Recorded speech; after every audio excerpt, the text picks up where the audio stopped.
Jake wiped the grease from his hands and checked the power coupling one more time. The maintenance bay was quiet at this hour, just the way he liked it. Most of the station's 200 researchers were asleep, and he could work without anyone bothering him. He had been on Galactic Research Station Meridian for 8 months now, and the night shift suited him fine. The station orbited a dead planet in neutral space, far from any major shipping lanes. It was a perfect location for what the Galactic Council called their most important research facility. Inside the massive structure, alien scientists studied 40 different predator species, each one capable of wiping out entire populations on their home worlds. The containment systems were supposed to be perfect. Multiple force fields, reinforced barriers, and backup systems that could survive almost anything. Jake had stopped believing in perfect systems a long time ago. He checked his tablet and saw that Sector 7 was showing minor power fluctuations. Nothing serious, just the usual interference from the solar storm passing nearby. The station's shields were holding fine, and the main reactor was stable. He made a note to check the backup generators in the morning and started packing his tools. The lights flickered. Jake looked up at the ceiling panels. The emergency systems kicked in immediately, bathing the corridor outside in red light. His tablet started screaming alerts. Power levels in Sector 7 were dropping fast. Containment field strength was at 60% and falling. He grabbed his communicator. To Control, I'm seeing major power loss in Sector 7. What's happening? The response came from Doctor, the researcher who ran the night shift. His translator made his voice sound annoyed. A minor technical issue, human. Return to your quarters. This does not concern maintenance. Those containment fields are dropping below safe levels, Jake said. I need to reroute power before something breaks loose. Your concern is noted and dismissed. Sector 7 contains only the most secure specimens. The backup systems will engage automatically. Jake was about to argue when his tablet went dark. All the screens in the maintenance bay shut down at once. The red emergency lights were the only illumination left. Then those started flickering too. The station's alarm system began wailing. Jake ran into the corridor and headed for the nearest control panel. His military training kicked in automatically, even though he had promised himself he was done with that life. He had come to this remote station specifically to avoid trouble, to work with machines instead of fighting. But old habits were hard to break. The control panel was dead. He punched in his override codes, but nothing responded. The entire network was down in this section. He could hear shouting from somewhere above him, voices screaming in languages his translator was not picking up. His communicator crackled. All personnel, this is Commander. We have a containment breach in Sector 7. Multiple specimens have escaped. Proceed immediately to the nearest safe zone and await security teams. Jake felt his blood go cold. Sector 7 housed the worst of the worst, the hunting packs that had destroyed 12 colony worlds before they were captured. The Thornback ambush killers that could tear through steel bulkheads. The void stalkers that hunted in complete darkness and could sense fear like sharks sensed blood. More screaming, closer now. He turned and saw 4 researchers running down the corridor toward him. They were small creatures, barely reaching his waist, with gray skin and large eyes. Behind them, something much larger was moving in the shadows. Get behind me, Jake shouted.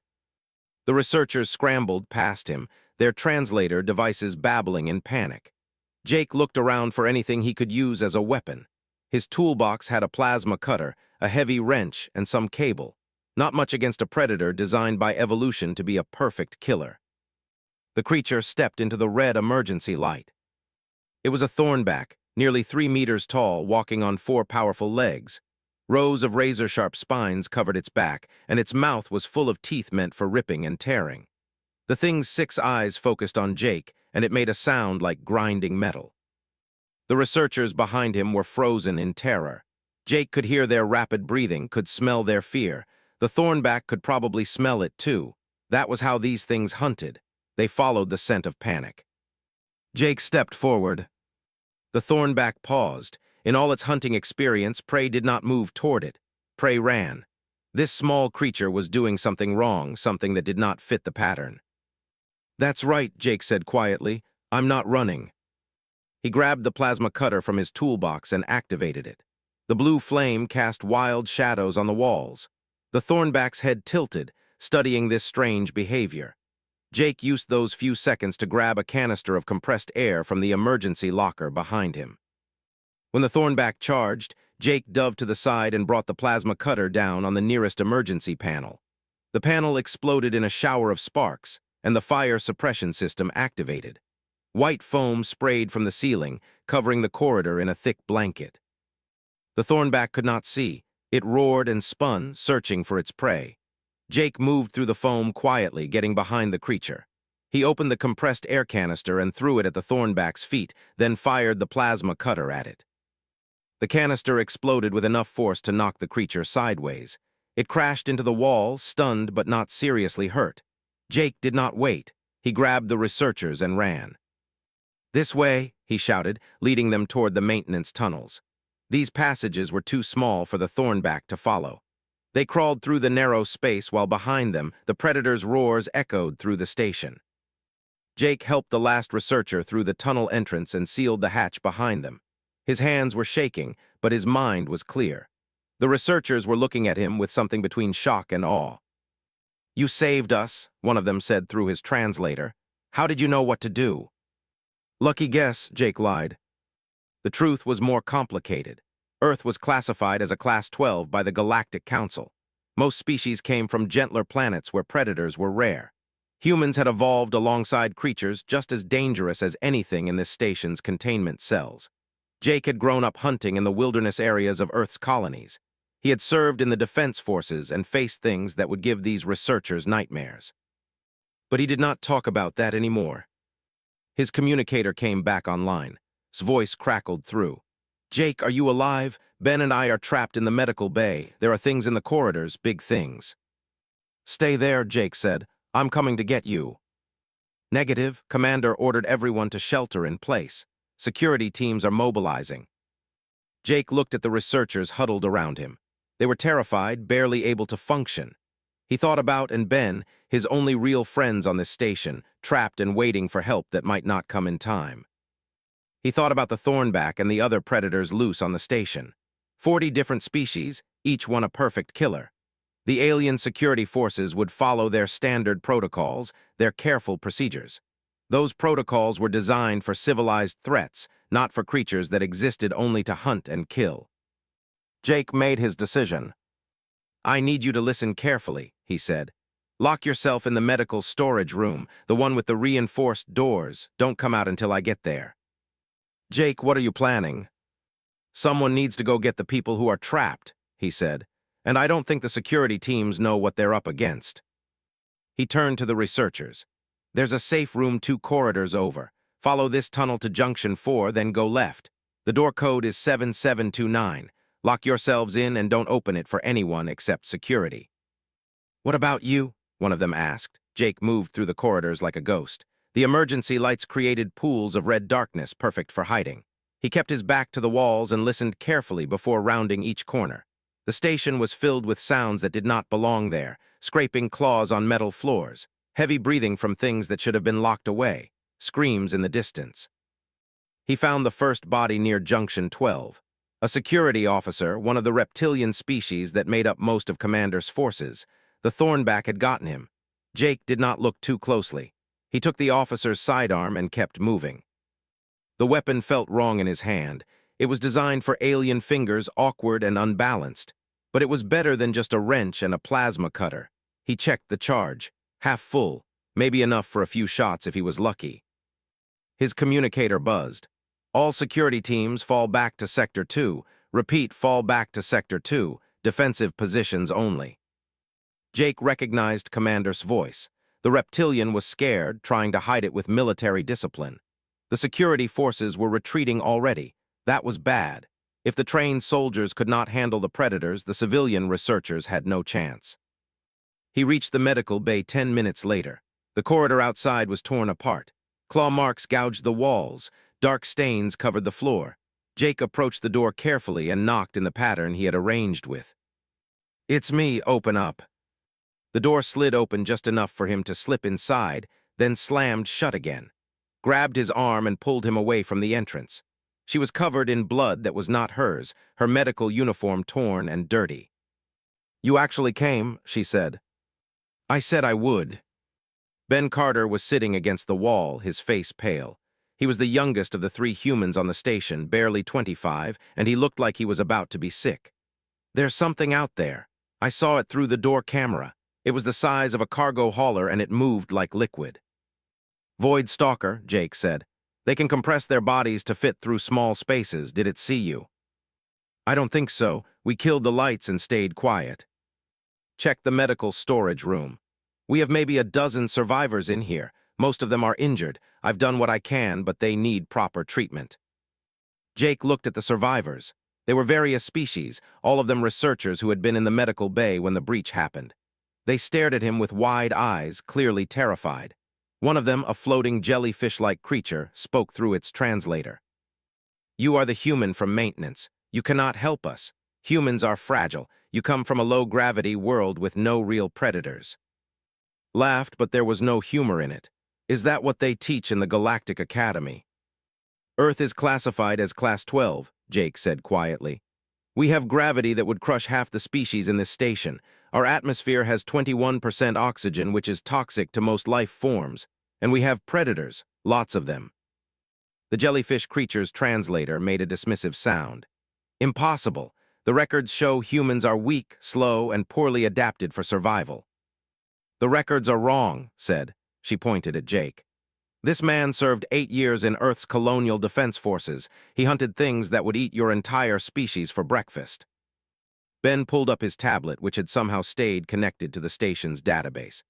Earth has large cats that can run 70 kilometers per hour, bears that weigh 800 kilograms, sharks that smell blood from 5 kilometers away, snakes with venom that can kill in minutes. And those are just the natural predators. The engineered ones from the colony wars were worse. Jake did not want to think about the colony wars. He had left that behind when he took this job. But the skills had not left him. He had been trained to hunt in the worst conditions imaginable, to track enemies through hostile terrain, to survive when everything went wrong. We need to move, he said. This room is not secure enough. There are better safe zones near the command center. Commander ordered everyone to shelter in place, one of the survivors said. Commander is retreating with his security forces. If we stay here, we're on our own. Started gathering the survivors. Can you walk? She asked each one. The injured ones would need help, but they could move. Jake gave Ben the sidearm and kept the wrench for himself. It was crude, but he trusted it more than alien technology. They left the medical bay in a tight group.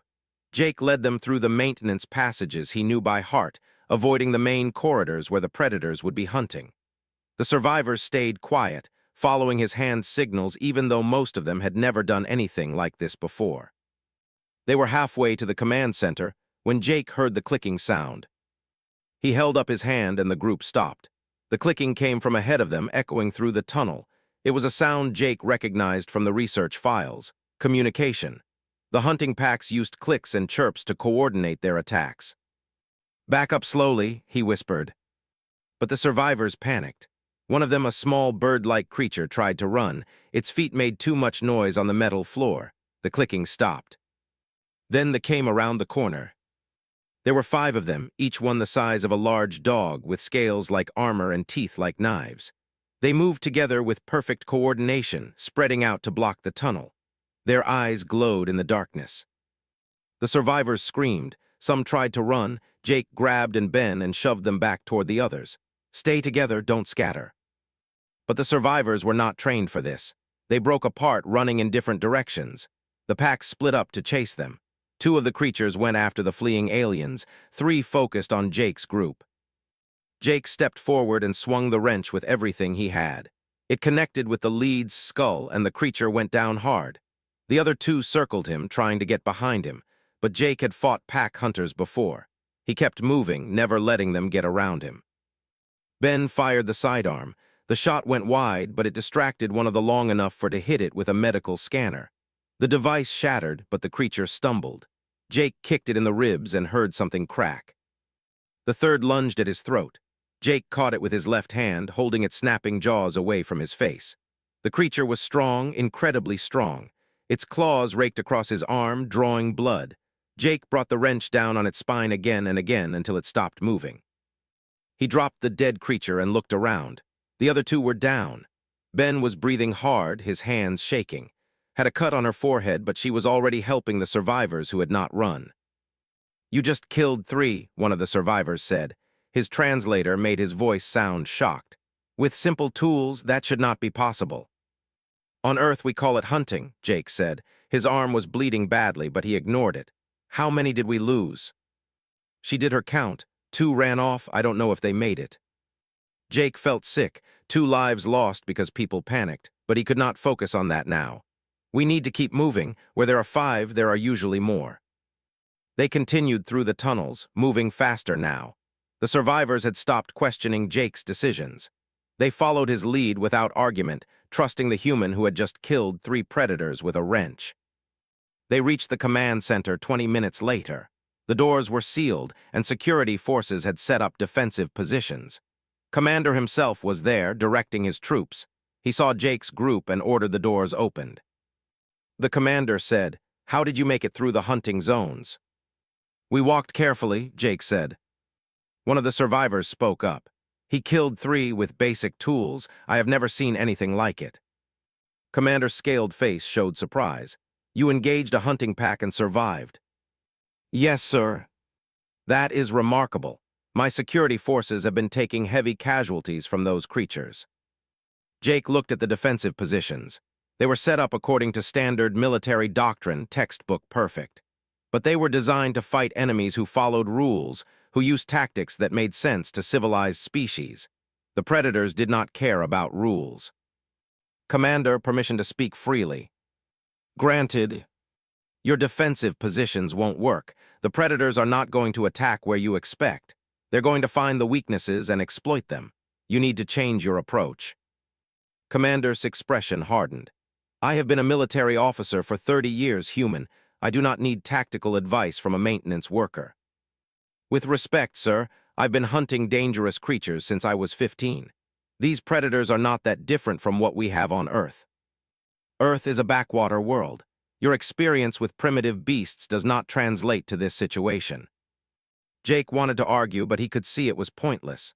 The commander had already made up his mind. Humans were weak, fragile creatures from a low-threat world. Nothing Jake said would change that belief. But some of the security officers were listening. They had seen Jake bring survivors through areas where their own teams had failed. They had heard about the kills. A few of them were looking at the human with new respect. Pulled Jake aside.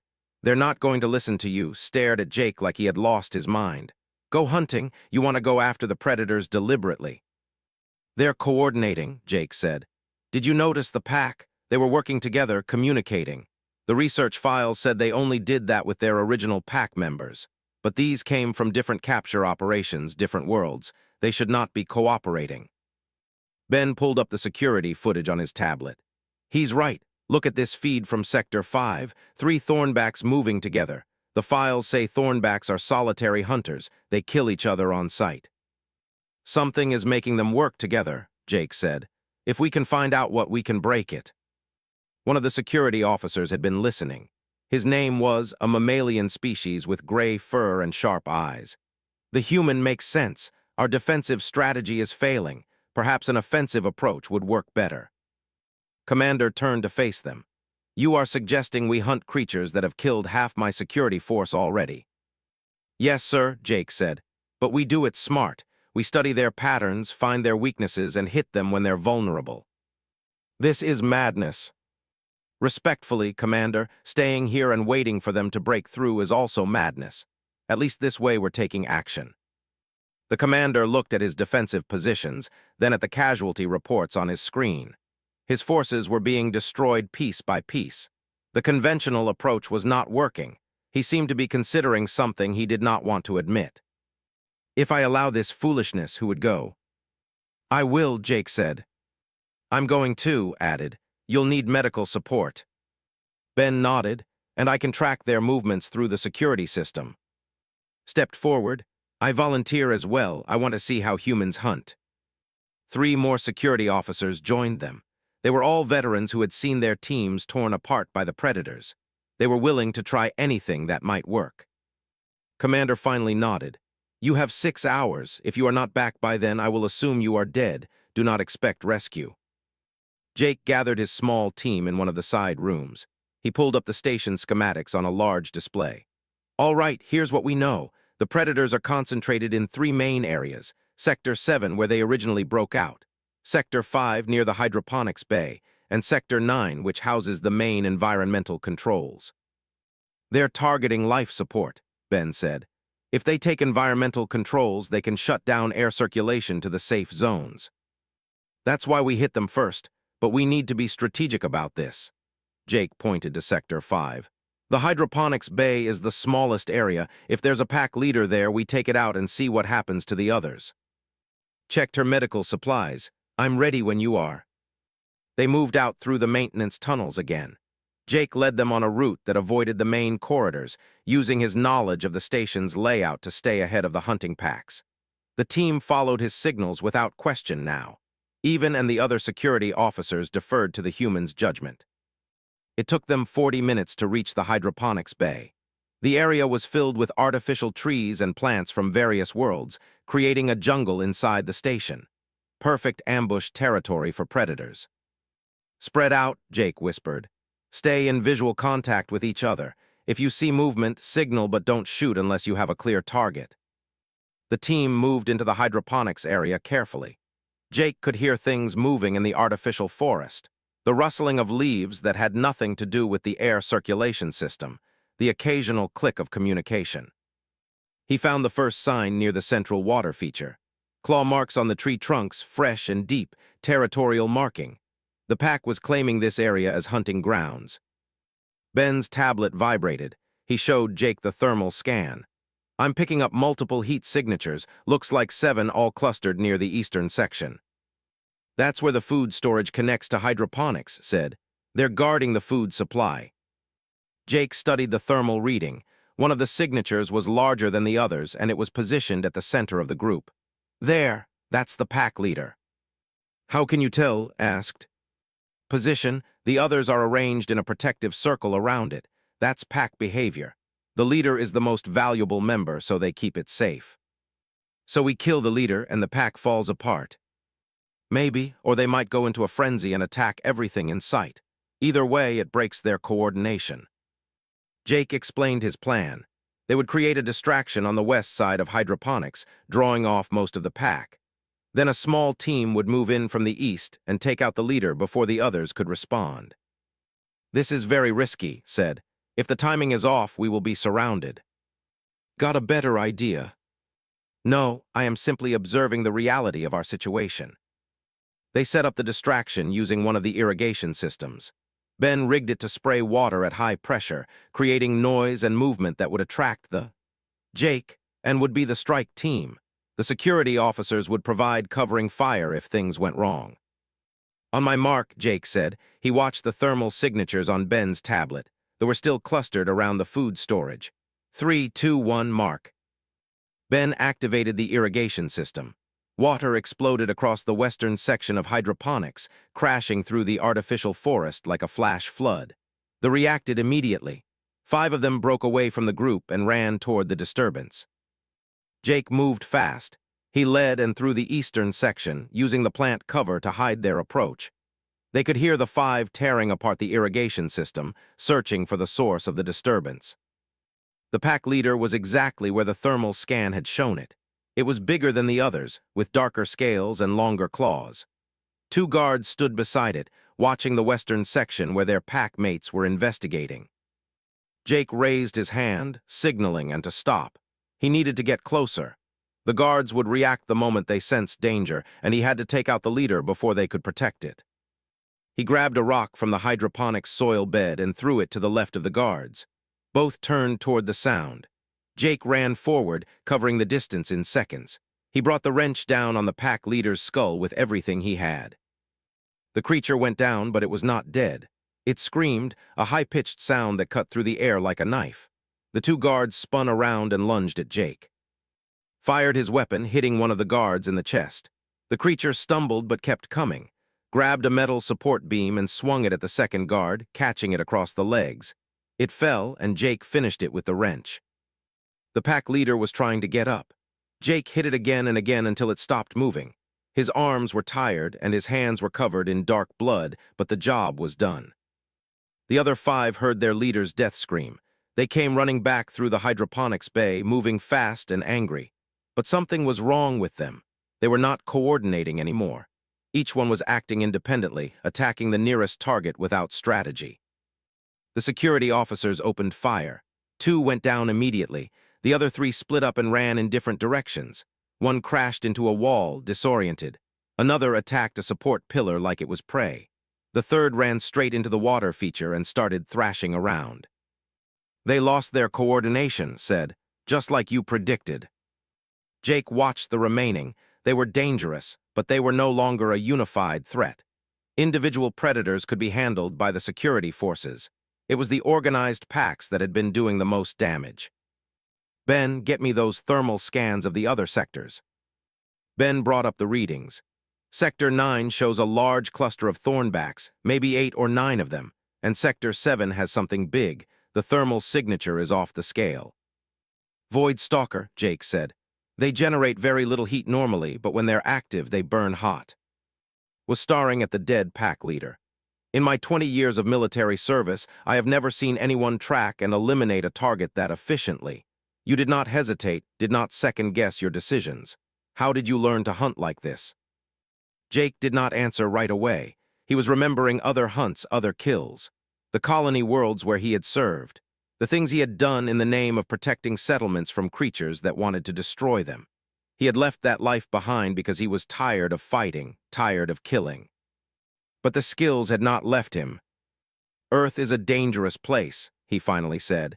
If you want to survive there, you learn to hunt. It's that simple. They made their way back to the command center, bringing the thermal scan data with them. Commander was waiting for them, clearly not expecting to see them alive. You survived, he said. We did more than survive, reported. We eliminated the pack in Sector 5. The humans' tactics were extremely effective. The commander looked at Jake with new assessment in his eyes. Show me what you found. Jake explained what they had learned. The predators were coordinating through pack leaders. Kill the leaders, and the organization fell apart. The individual creatures were still dangerous, but they could be handled with conventional security measures. You want to apply this strategy to the other sectors? Commander asked. Yes, sir. We hit the Thornback group in Sector 9 next. They're threatening environmental controls. If we can break their organization, your security forces can retake that area. And the Void Stalker in Sector 7. That one is different. Void Stalkers are solitary hunters. They don't follow pack dynamics. We'll need a different approach for that. The commander studied the thermal scans. This is still extremely risky. You are asking me to commit forces to offensive operations when we can barely maintain our defensive positions. Defensive positions are failing, Jake said bluntly. The predators are adapting to your tactics. They're learning your patterns. If we stay defensive, they'll eventually break through. But if we go offensive, we control the engagement. One of the senior security officers spoke up. The human is correct, Commander. Our casualty rates are increasing. We need to change our approach. Commander looked around the room. His officers were nodding in agreement. Even the ones who had dismissed humans as weak were reconsidering their opinions. Very well, the commander said.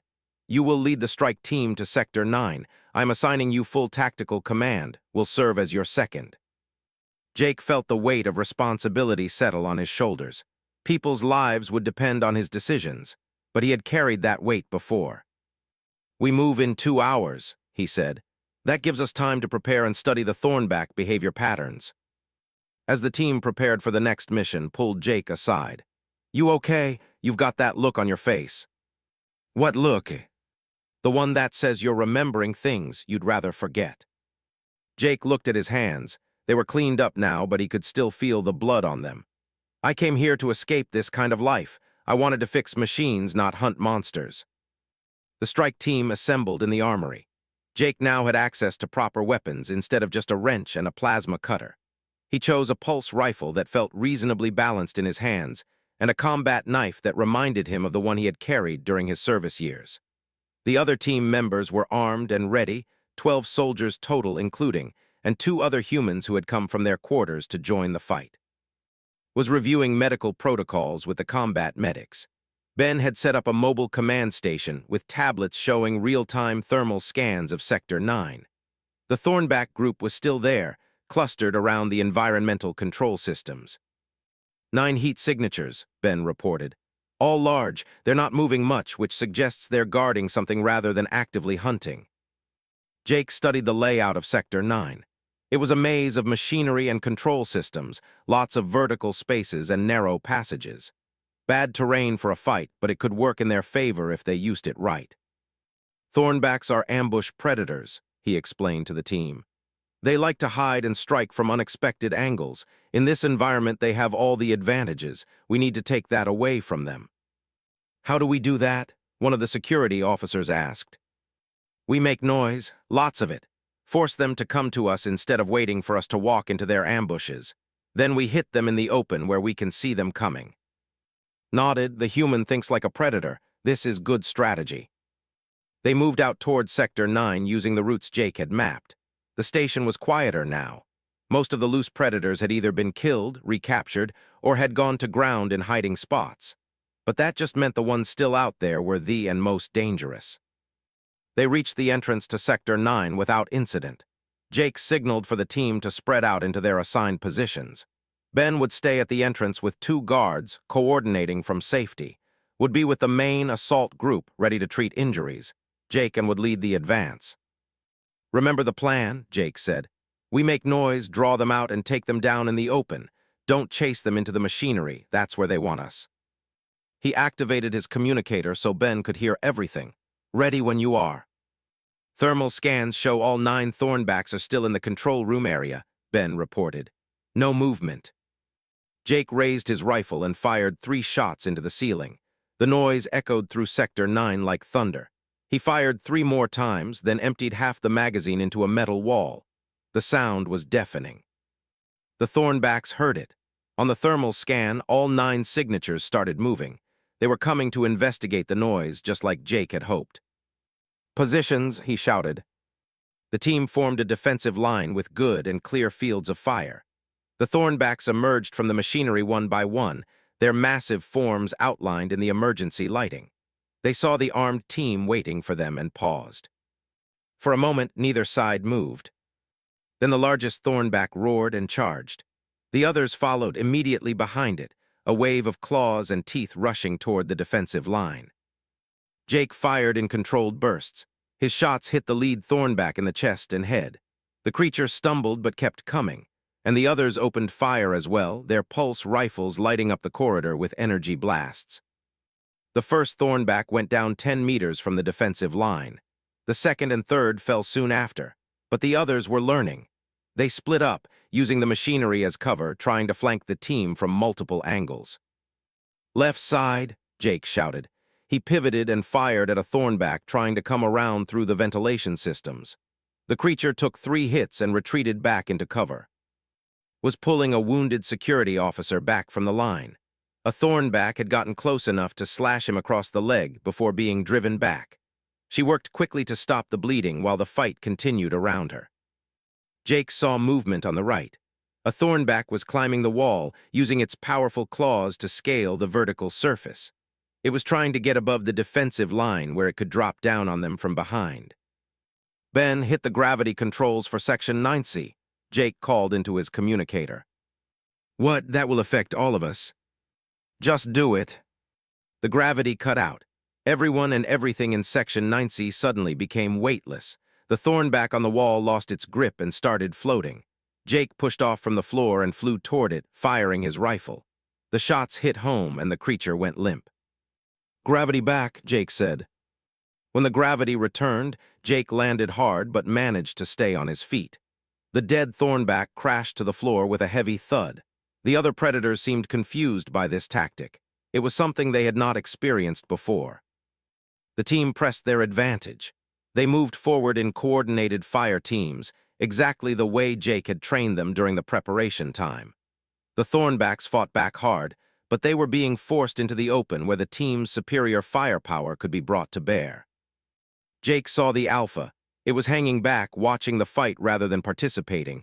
That was smart for a predator. It was letting the others test the defenses while it observed and learned. But Jake had hunted alphas before. He knew their patterns. He split off from the main group and circled around through the maintenance passages, saw what he was doing and provided covering fire to keep the other thornbacks distracted. Jake moved quickly through the narrow spaces, using his smaller size to navigate where the larger predators could not follow. He came out behind the alpha. The creature was focused on the main fight, not expecting an attack from its rear. Jake fired a full burst into its back. The alpha roared and spun around, faster than something that size should be able to move. It charged at Jake with incredible speed. He dove to the side, barely avoiding the claws that could have torn him in half. The alpha crashed into the wall, denting the metal. Jake rolled to his feet and fired again, aiming for the creature's head. The shots connected, but the alpha's skull was thick. It shook off the hits and came at him again. Jake ran, leading it away from the rest of the team. The alpha followed, focused entirely on this small creature that dared to attack it. Jake led it through a section filled with coolant pipes. He fired at the pipes as he passed them, rupturing the seals. Super-cold liquid sprayed across the corridor. The alpha ran right into it and screamed as the coolant burned its scales. While the creature was stunned, Jake moved in close. He drew his combat knife and drove it into the alpha's eye, pushing deep into the brain. The thornback thrashed once and then collapsed. Jake pulled his knife free and leaned against the wall, breathing hard. His communicator was buzzing. "Jake, the other thornbacks just scattered," reported. "They are fleeing in all directions. Whatever you did, it worked." "The alpha is down. They lost their coordination." He made his way back to the team. The fight was over. 3 security officers were wounded but alive thanks to quick medical work. 2 thornbacks had escaped into the station, but they were solo hunters now, not an organized threat. Commander's voice came through the communicator. "Excellent work. Sector 9 is secure. My forces are moving in to retake environmental controls." "Copy that, Commander. We're heading back." But Jake's instincts were screaming at him that something was wrong. The fights had been too easy. Yes, people had died, but the predators had not put up as much resistance as they should have. It felt like they were being distracted. "Ben, show me the thermal scans of Sector 7 again." Ben pulled up the data. The massive heat signature was still there, but it had moved. It was no longer in the containment area. It was near the station core, where all the critical systems were located. "The Void Stalker," Jake said. "It's been using us. While we were busy with the packs, it moved into position to take control of the station." His ears flattened against his head. "The core is protected by multiple security teams." "Not enough. Void Stalkers are apex predators. They hunt things that hunt other things. It's been studying us this entire time, learning our patterns. Now it's making its move." Jake ran for the command center with the team following. When they arrived, Commander was shouting orders into multiple communicators at once. The main display showed security feeds from the station core, and they were not good. The Void Stalker had torn through 3 defensive positions like they were not even there. It was a massive creature, 5 meters long and covered in black scales that absorbed light. Its eyes glowed red in the darkness, and it moved with deadly grace despite its size. "All teams are falling back," Commander said. "That creature is unstoppable." "Where is it now?" Jake asked. "Approaching the reactor control room. If it breaches that area, it can shut down all power to the station. We will lose life support, gravity, everything." Jake looked at the security feeds. The Void Stalker was not just attacking randomly. It was targeting specific systems, showing intelligence that went beyond animal instinct. This was a creature that understood technology, that had been watching and learning since the moment it escaped. "I need to get to the reactor room before it does," Jake said. "That is suicide. You saw what it did to my best teams." "I'm not planning to fight it head-on, but someone needs to be there to defend the reactor controls. If I can delay it long enough for you to get reinforcements in position, we might have a chance." Grabbed his arm. "Jake, no, you've done enough. Let someone else take this risk." "There is no one else. You know it, and I know it. That thing has been studying alien tactics. It knows how your people think, Commander, but it has not studied humans. That's our only advantage." Commander looked at Jake for a long moment. "If you are determined to do this, I will give you whatever support I can, but I cannot spare many troops. Most of my forces are securing the areas we just retook." "I just need a clear path to the reactor room. After that, I work alone. Why alone? Asked. Because the Void Stalker hunts pack behavior. It expects coordinated attacks. A single opponent doing unpredictable things might confuse it long enough for me to find a weakness. It was a thin hope, but it was all they had. Jake gathered his weapons and checked his ammunition. He had one full magazine for the pulse rifle, his combat knife, and some explosives from the armory. Not much to face a creature that had killed dozens of trained soldiers. If I don't make it, he said tell Earth's colonial defense that I died protecting civilians. They'll understand. The corridors leading to the station core were filled with bodies. Jake passed security teams that had tried to stop the Void Stalker and failed. The creature had not just killed them. It had torn them apart with surgical precision, targeting vital organs and structural weaknesses. This was not the work of a mindless beast.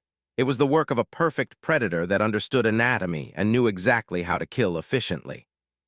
Jake kept moving, staying alert for any sign of the creature. His pulse rifle was ready, but he knew it would not be enough. Void Stalkers had scales that could deflect energy weapons. Their hunting strategy relied on getting close and using their massive claws to shred prey. The only way to kill one was to find a weak spot and exploit it before it reached you. He arrived at the reactor control room to find the main door sealed. Emergency protocols had locked it down, but Jake could see claw marks on the reinforced metal. The Void Stalker had tried to break through and given up. For now. Jake used his maintenance override codes to open a service entrance. The reactor room was a massive chamber filled with humming machinery and the soft blue glow of the power core. Catwalks crisscrossed the space at various levels, and cooling systems pumped liquid through pipes as thick as his body. He found a defensive position on one of the upper catwalks with good and started setting up the explosives. If the Void Stalker came through, he wanted options for channeling its movement and creating obstacles. He placed charges on support columns and near vulnerable systems, careful not to damage anything critical. His communicator buzzed. Jake, it's Ben. The Void Stalker just changed direction. It's heading straight for your position. You have maybe 5 minutes. Copy that. Keep Commander updated on my status. Wants to talk to you. Her voice came through a moment later. Please tell me you have a plan. Working on it, Jake said. He was rigging the last explosive charge to a motion sensor. How's the evacuation going? Most civilians are in the safe zones. Security forces are regrouping. If you can hold that reactor room for another 20 minutes, we can get heavy weapons in position. 20 minutes, I can do that. It was a lie, and they both knew it. But sometimes people needed to hear confident words, even when the situation was hopeless. Jake heard something moving in the corridor outside. A sound like metal scraping against metal, too deliberate to be random station noise. The Void Stalker was close. He raised his pulse rifle and aimed at the main entrance. The doors were still sealed, but that would not stop a determined predator. He could see the metal starting to bend as massive claws worked at the seam. The door tore open with a screech of tortured metal. The Void Stalker crawled through the gap, its red eyes sweeping the reactor room. It was even larger than the security footage had shown, nearly 6 meters long with muscles that rippled under its black scales. When it opened its mouth, Jake could see rows of teeth designed to tear through armor and bone. The creature saw him on the catwalk and made a sound that was almost like laughter. It had hunted hundreds of beings in its life, and this small human did not look like much of a challenge. Jake fired a burst from his pulse rifle.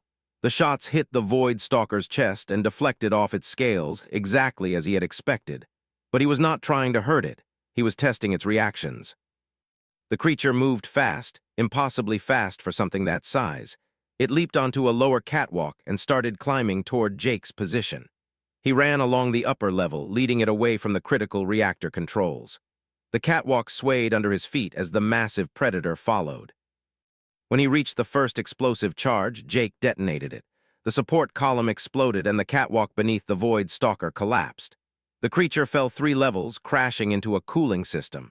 Liquid sprayed everywhere, but the Void Stalker barely seemed phased. It shook off the impact and started climbing again. Jake kept moving, detonating charges to slow the creature down. But he was running out of explosives and the Void Stalker was getting smarter. It started anticipating his movements, cutting him off from escape routes. Soon he would be trapped on the upper catwalks with nowhere left to run. He needed a new strategy. Jake studied the reactor room's layout. The power core generated tremendous heat, which was managed by the cooling systems. If those systems failed, the temperature would rise to dangerous levels quickly. But the Void Stalker was a cold-blooded creature. It needed to regulate its body temperature externally. It was a desperate idea, but desperate was all he had left. Jake ran toward the reactor core, getting as close as the safety barriers would allow. The heat was intense, making his skin feel like it was burning. The Void Stalker followed him, but slowed as it got closer to the core. The creature was feeling the heat and did not like it. "Ben, I need you to shut down the cooling systems for the reactor core," Jake said into his communicator. "What, Jake? That will cause a meltdown in minutes."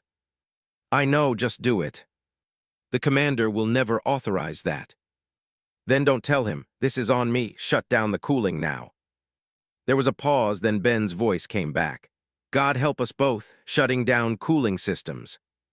The temperature in the reactor room started climbing immediately.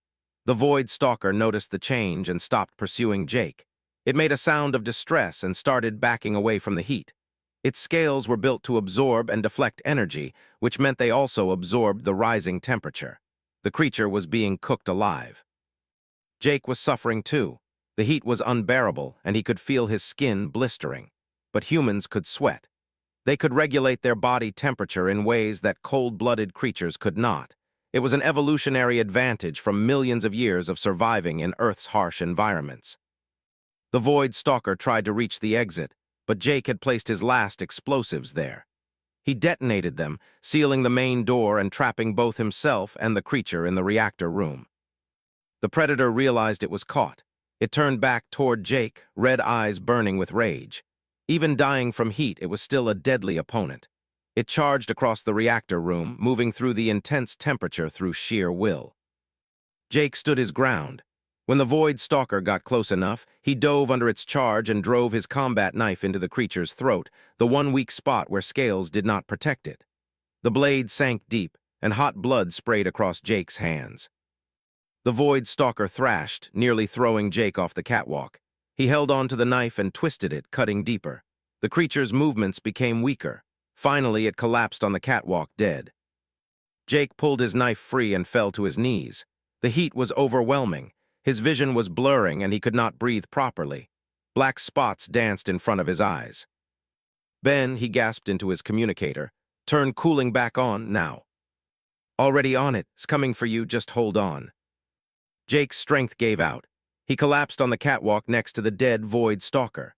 The last thing he saw before losing consciousness was the temperature reading starting to drop as the cooling systems came back online. When he woke up, he was in the medical bay, was standing over him, checking monitors and adjusting medical equipment. She saw his eyes open and smiled. "Welcome back. You've been out for 6 hours." Jake's throat was too dry to speak. Gave him some water, and he drank carefully. "The station," he finally managed to ask. "Secure. All remaining predators have been recaptured or eliminated. The containment systems are back online with multiple redundancies. It's over." Jake closed his eyes in relief. "Casualties. 43 dead, over 100 injured, but it would have been much worse without you. Everyone knows that. I just did what needed to be done. You killed a Void Stalker in single combat. No one has ever done that before. The Galactic Council is calling it impossible." Jake thought about the fight, about the heat and the desperation. It was close. If the cooling shutdown had not worked, we would both be dead. Sat down in the chair next to his bed. "Commander wants to see you when you're recovered. He has something to tell you, and there are representatives from the Galactic Council waiting to talk to you too."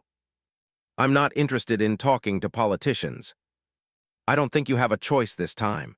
You're famous now. The human who saved research station Meridian. It's all over the galactic news networks." Over the next few days, Jake learned just how much had changed.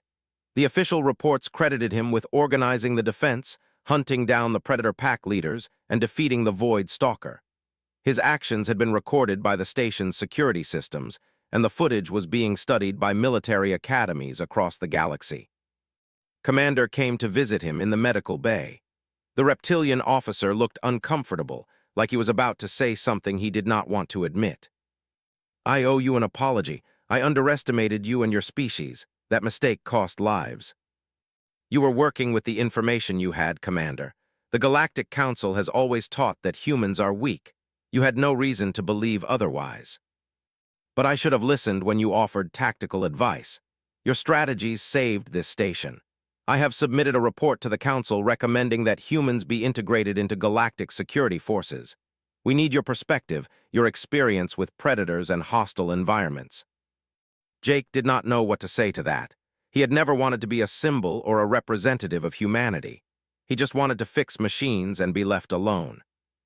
The Galactic Council representatives arrived a week later. They were important beings from various species, all dressed in formal robes and speaking in careful diplomatic language. They offered Jake commendations, medals, and a position as a special consultant to the Council's security division.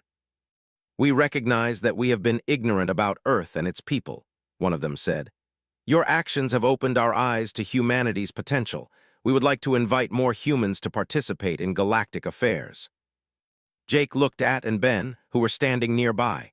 They had been honored, too, for their roles in the crisis, had saved dozens of lives with her medical skills. Ben's technical work had been crucial to tracking the predators and coordinating the defense. "I appreciate the offer," Jake said carefully. "But I'm just a maintenance engineer. If you want to understand humans better, you should talk to our diplomats and leaders, not me." "You are too modest. Your tactical thinking, your courage, your willingness to sacrifice yourself for others, these are the qualities we need in our security forces." Jake thought about it. Part of him wanted to refuse and go back to his quiet life. But another part, the part that had been a soldier, recognized the opportunity. If more humans became involved in galactic security, maybe fewer stations would face situations like this. Maybe his experience could help prevent future disasters. "I'll think about it," he said finally. The representatives seemed satisfied with that answer. They left Jake with their contact information and promises of future discussions. After they were gone, sat down next to his medical bed. "Are you going to take the job?" "I don't know. What do you think?" "I think you're good at this, whether you want to admit it or not. You saved hundreds of lives, Jake. That matters." "I killed too, a lot." "You did what was necessary. There's a difference between killing because you enjoy it and killing to protect others." Ben joined them, carrying his tablet as always. "You should see the messages we're getting from Earth. The Colonial Defense Forces are proud. They're saying you represented humanity well." Jake had not thought about how Earth would react. He had been so focused on the immediate situation that he had not considered the larger implications. Humans were no longer an ignored species on the edge of galactic civilization. They were being recognized as survivors, as warriors, as beings with valuable skills. It was a huge shift, and it had happened because of one maintenance engineer who refused to hide when predators broke containment. Over the next month, the station returned to normal operations. The containment systems were upgraded with human input. Jake worked with the engineering teams to design better safety protocols, drawing on his understanding of how predators think and act. Established a trauma counseling program that helped survivors process what they had experienced. Ben improved the security monitoring systems to detect coordinated predator behavior earlier. The three humans became a permanent fixture on the station, no longer invisible members of the research community. Other species sought their advice, asked questions about Earth, and showed genuine interest in human culture and capabilities. Jake stood on the observation deck one evening, looking out at the stars. Found him there, as she often did during his quiet moments. "Thinking about Earth?" she asked. "Thinking about what comes next. The Council wants me to visit other stations to help them improve their security. They want me to train their forces in anti-predator tactics." "Are you going to do it?" "Probably. Someone needs to make sure this never happens again, and apparently I'm qualified." Smiled. "You're more than qualified. You're exactly what the galaxy needs right now. Someone who understands both the dangers and how to face them." "I just hope I can live up to the expectations. Everyone's looking at humans differently now. They think we're all like me." "Not everyone from Earth is a trained soldier, but everyone from Earth understands survival in ways that most species don't. That's the real lesson here. It's not that you're some special warrior. It's that humanity as a whole has experience that the galaxy needs. Ben appeared on the observation deck, interrupting their conversation. Sorry to bother you, but we just got a message. Another research station is reporting suspicious activity in their containment systems. The Council wants to know if you can consult on their security review. Jake looked then at Ben. His quiet life as a maintenance engineer was over. Whether he wanted it or not, he had become something more. A protector, a teacher, a bridge between humanity and the larger galactic community. Tell them I'll help, he said. But I want Ben with me. We work as a team. Already assumed that, Ben said with a grin. They're offering to pay all three of us. Apparently, saving a major research station comes with good benefits. As they made plans for the next assignment, Jake felt something he had not felt in years. Purpose. He had spent so long running from his past, trying to escape the violence and the fighting. But maybe he had been wrong. Maybe his skills were not a curse but a gift, something he could use to help others and prevent tragedies. The galaxy was a dangerous place, filled with creatures that could kill without mercy. But it was also filled with beings worth protecting, species trying to survive and thrive in a hostile universe. If Jake could help keep them safe, if he could use his experience to save lives, then maybe all the violence in his past had been leading to this moment. He looked out at the stars and thought about the future. Humanity was emerging from the shadows, revealing their true nature to the galaxy. They were survivors shaped by millions of years of facing predators and overcoming impossible odds. The other species had underestimated them because they did not understand where humans came from or what they had endured. But now they were learning, and the galaxy would never be the same.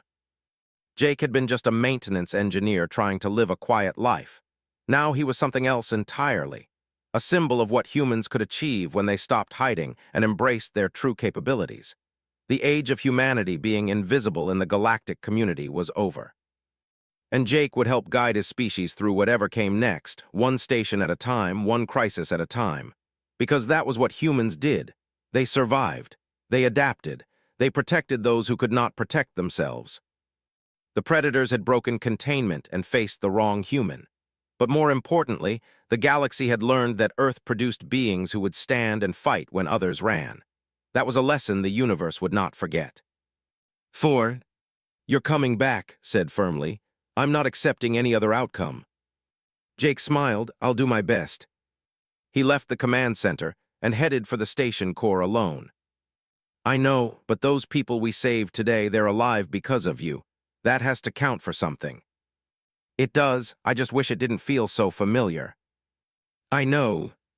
So what do we do? Jake looked at the defensive positions again. He could see at least 4 places where the predators could break through.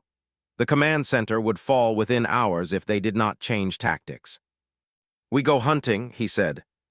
Jake checked the charge on his plasma cutter and picked up the heaviest wrench from his toolbox. I'm going hunting. The researchers stared at him like he had lost his mind. Maybe he had. But Ben needed help, and there were probably dozens of others trapped throughout the station. The predators were loose and hunting. Someone needed to hunt them back.